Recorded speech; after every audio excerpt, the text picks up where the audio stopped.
Paano o kailan nga ba nabuo ang CLSU o Central Luzon State University?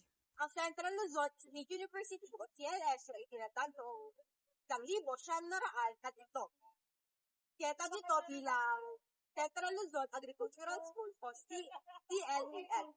Tinatag ito upang tulungan ang mga magsasaka at paunlarin ang agrikultura sa Central Luzon.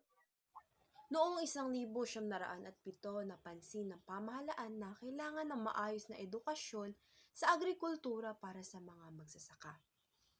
Kaya't itinatag ang Central Luzon Agricultural School sa Muñoz, Nueva Ecija. Ang layunin nito ay magturo ng makabagong paraan sa pagsasaka at paglilinang ng lupa. Pangunahing layunin din nito ay turuan ang mga estudyante ng agrikultura at pag-aralan ang makabagong teknolohiya sa pagsasaka. At upang matulungan din ang mga magsasaka sa Central Luzon sa pag-unlad. Habang lumalaki ang paaralan ay mas dumarami din ang mga kurso at programa. Dahil dito, nagbabago rin ang pangalan nito. Noong 1907, pinangalanan nito bilang Central Luzon Agricultural School. Noon namang 1964, tinawag ito bilang Central Luzon Agricultural College. At noong 1974 ay tinawag naman na ito bilang Central Luzon State University.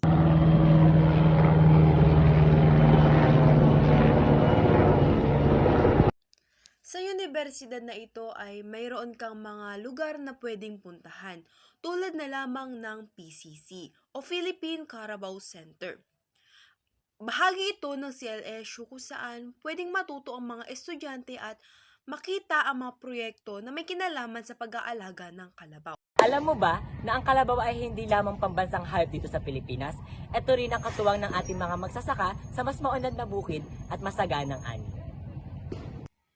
Itinatag noong 1972 ang Philippine Carabao Center sa ilalim ng Department of Agriculture at Central Luzon State University sa Muñoz, Nueva Ecija.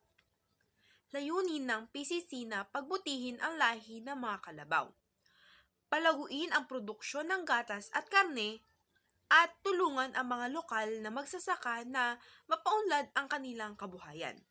Simula noon, naging sentro ito ng pananaliksik, breeding, programs at edukasyon para sa lahat ng Pilipino. Bisitahin natin ang Philippine Carabao Center sa Science City of Muñoz upang tuklasin kung paano ang simpleng kalabaw ay nakakatulong sa pag-unlad ng mga Pilipino.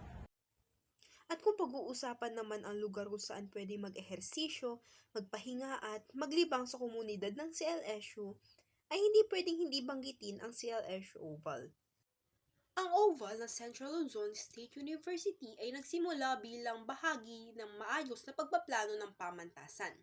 Ito ay itinakda bilang isang bukas na espasyo na magsisilbing lugar para sa pisikal na gawain at pagsasanay. Sa paglipas ng panahon, ang Oval ay hindi lamang ginagamit para sa palakasan. Ito rin ay naging paboritong puntahan ng mga mag-aaral at kawani upang maglakad, magpahinga at magsama-sama. Hanggang sa kasalukuyan, ang Oval ay nananatiling mahalagang bahagi ng buhay sa CLSU. Sumisimbolo ng kalusugan, pagkakaisa at aktibong pamumuhay ng komunidad. Alam niyo ba ang Oval ay hugis itlog? Ang Oval Running Track ay inspirasyon sa Asian Creek at sa Rome Stadium. Ginawa ito na may sukat na 400 metro at ginawa din ito para mas maging ligtas at mas mapadali ang ating mga atleta.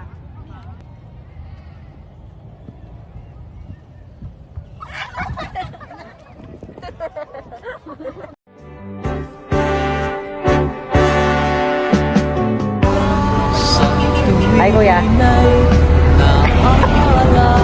Maganda yan sa ano may lagay mo lang? Aming reporter, Cara David. Ikaw ang alaala sa aking pag-iisa. Wala nang Tingnan rito, tawa ka. ibang ba.